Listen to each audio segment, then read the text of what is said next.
The stock market should be robust. It should be able to handle major shocks. But look at how fragile it is. Look at the massive risks associated with it on a daily basis. Doesn't seem to ever stop. But this is what we're up against today. A market designed by insiders for insiders. You came here for the truth, so let me unveil that for you. I am going to show you various economic indicators today, and I want to begin with this. Bank of America Merrill Lynch has these reports that come out occasionally, and I want to bring that to you as often as possible. It really highlights some important things, and when they do, I bring that to you. So you can take a look at the bear market, signpost yet to signal the top, but I want to show you the ones which have. Fed raising rates has been triggered right here, and you will go down this list and you can see the triggers and exactly what they are looking for. Okay, so that's greater than a 75 basis point trigger here. They talk about the current value, where they're at. They will enlighten us on some of these topics here. I don't necessarily think that what Bank of America lists here is all of the triggers. There are so many, but interest rates are the primary indicator that I look at on a daily basis. I look at these globally, all around the world. I want to know what all of the central banks have as their current rates and what mortgage rates are. These are very important things, okay? Tightening credit conditions, that seemingly has not been the case. We have seen them relaxing a lot of these rules that they have in place. When those start to tighten, we're going to have a big problem. I've seen a little bit of that, but not enough yet. So we're going to have to pay attention to that. Trailing S&P 500 12-month returns, that's been triggered. 24-month returns, that's been triggered here as well. You can see that some of these moving averages, people are always worried about this. It moves under, and as soon as it does, the plunge protection team comes in, boost it right up. That is something that happens regularly. I've shown you some charts of that before. Momentum outperforming, that's triggered as well. Growth, 5% pullback over the 12 months, that has done it as well. Now there's a whole bunch on here. I'm not going to bore you with all of the details, but one of the primary indicators I think everyone needs to pay attention to is interest rates. I'm constantly being criticized about my thoughts about what's happening with the stock market, and as long as there is an easy monetary policy, the central bank is simply saying let everything rise. And you will see that being really out there in the financial media. They will say, this is a bull market, this can be sustained forever, and that's because the central bank is there to backstop any losses. Now, of course, I disagree with all of this, simply because interest rates can never reach their previous highs as they were before in the previous peak. Okay, that's an established fact. So we will see how this all unfolds as time goes on, right? All right, let me move on here to show you some more from this report. Percent of bear market signposts triggered at the market peak or during a bear market. So it's going through the different bulls here, and you can see, for example, October 2007. Available signals, 19. Currently, 19. So we have a lot here that really needs to be addressed. Are we looking at all the indicators? Are the markets really pricing in the risk that exists today? Percentage triggered at the market peak or during a bear market. You can see in all these, basically in all these previous instances, 100%, currently 68%, and it's going to go on. Okay, I'm not going to give you all the details. What I would like to note is that I'm going to do a whole video about this, hopefully today if I can, talking about with all the debt, personal debt, corporate debt, you're looking at national debt, you're looking at deficits in between basically every country. You are seeing more of all the worst things ever. This is like record this, record that. Why hasn't this totally been, some major market collapse, a global economic collapse, the reset, whatever you want to call it? Why hasn't that happened? And all I will say is that we are waiting for the trigger. We are waiting for the pin to prick the bubble. That's what we need. I'll do a whole video about that. I know that's something that people are definitely really need some information and some sound advice on that. Okay, so I will do a video on it. Percent of bear market signals triggered here throughout time. You can see where we are. That's all I wanted to mention for that. Now, there's a lot of concentration of wealth in the stock market, in the bond market, basically in any of the financial markets. Forex doesn't matter. What I've seen is these major corporations, they have way too much, and that concentrates the wealth and the power and the control, and then the decisions made on that. And there's a reason I'll mention that. Just hang on there. 88% of the S&P is with Vanguard, BlackRock, and State Street. Close to $7 trillion in bonds trade with a negative yield. Okay, hold that while I look at this. On a daily basis, almost 90% of all trading on exchanges is carried out through high-frequency trading and index investing.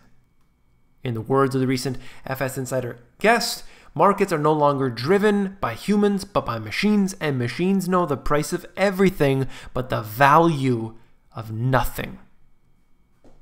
It's very true. And so, we've never had this before. Yes, there have been algorithms previously.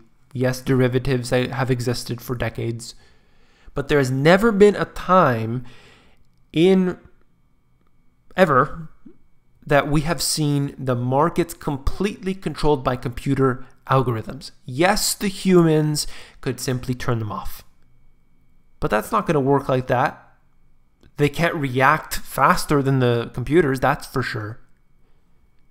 And you have most of the money concentrated into these few hands. So we know it's not necessarily, for example, let's just say there were 1 million traders out there and nearly all of those 1 million traders were having their own computer algorithms running. It's not like that.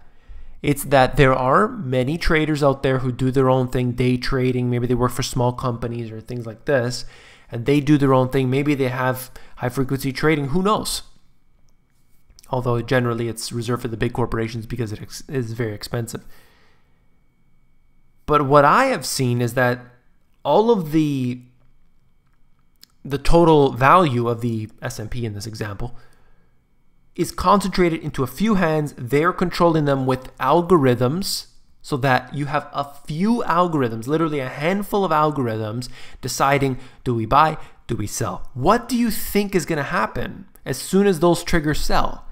It's going to spark a collapse like we've never seen before because the market is so concentrated, and that is never ever a good thing. You don't want to see that. You don't want to see a monopoly in this case. Like I said, this has been the biggest case ever of something like this happening. Information on media reports about the regulatory ratings of our US entities right from Deutsche Bank's own website. This has been in the news recently. I wanted to cover it very quickly to show you a couple things from this. This is why I would be worried about Deutsche Bank right now. Their parent company, Deutsche Bank AG, is this is from their website, okay? Is very well capitalized and has significant liquidity reserves.